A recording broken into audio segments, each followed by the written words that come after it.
For me, a practice is like a reminder to the satyam or the truth of life. It kind of helps me assess where my location is with respect to the truth.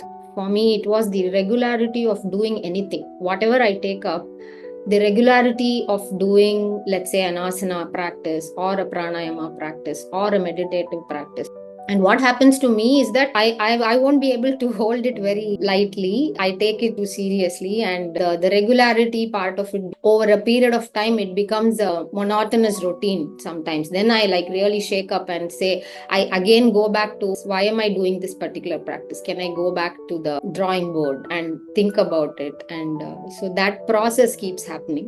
What comes up for me when I think of the idea of practice is what brings me back to my practice. Holding some intention for why do I want to practice in the first place? Is it to ease pain? Is it to build strength? Is it to feel anchored? Is it to feel energized? To have clarity on that has been important for me. At the same time, what can end up happening is grasping or becoming very goal oriented about it. It has also helped to put my faith in the teacher who gave me the practice, or even in if sometimes I create a practice for myself, with some intention or intuition about it, just to have some faith, or it's called in technical terms shraddha, that this is just what I want to do, and not cling on to the outcome and not let it be too outcome based. The experience of the practice is what brings me back to the practice. As you do, some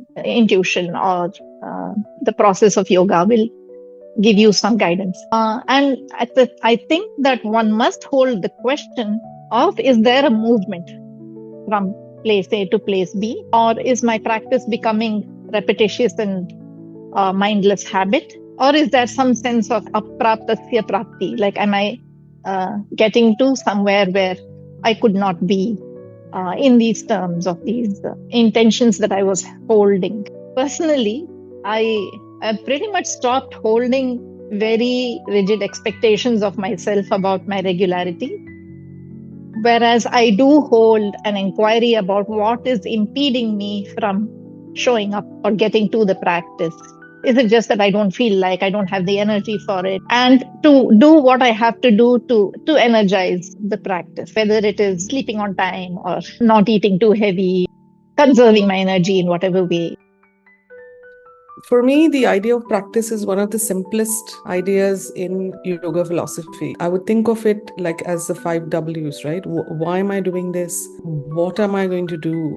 How am I going to do it? When and with whom? There's so much of information hitting us from the outside that it feels like, one could do yoga, one could take up some other practice. It's important to know why you are adopting this and to kind of give it that time. And for me, consistency rather than intensity or repetition is much more important.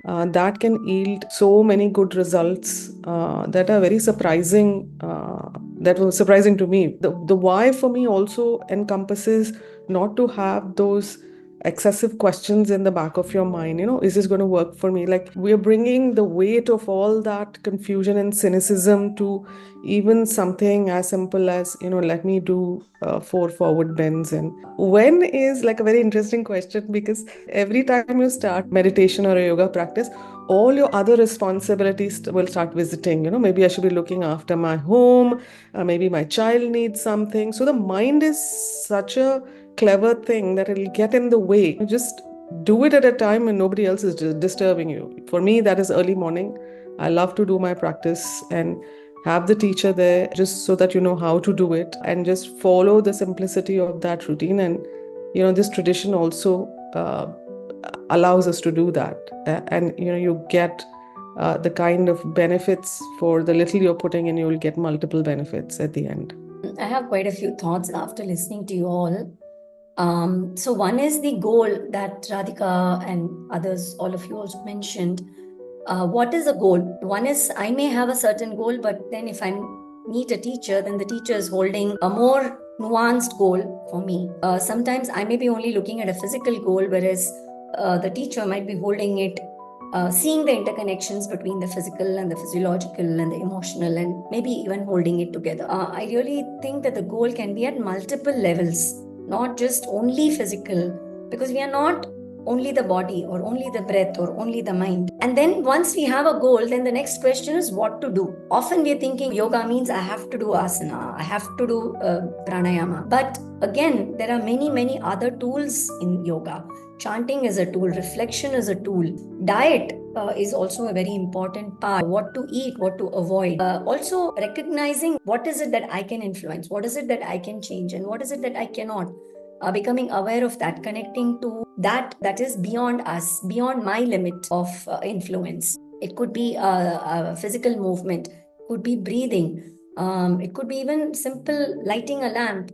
So what is the practice? And then the context, because the teacher also will take into account where you're located, what is your physical space that's available for you to do the practice, looking at what time you can do the practice, how long you need to do this practice for, and also your age, your other responsibilities. No, the practice needs to help you move in a direction, it can't become a hindrance. All these stereotypes that we have in our mind, that yoga means I have to do it for 1 hour early in the morning.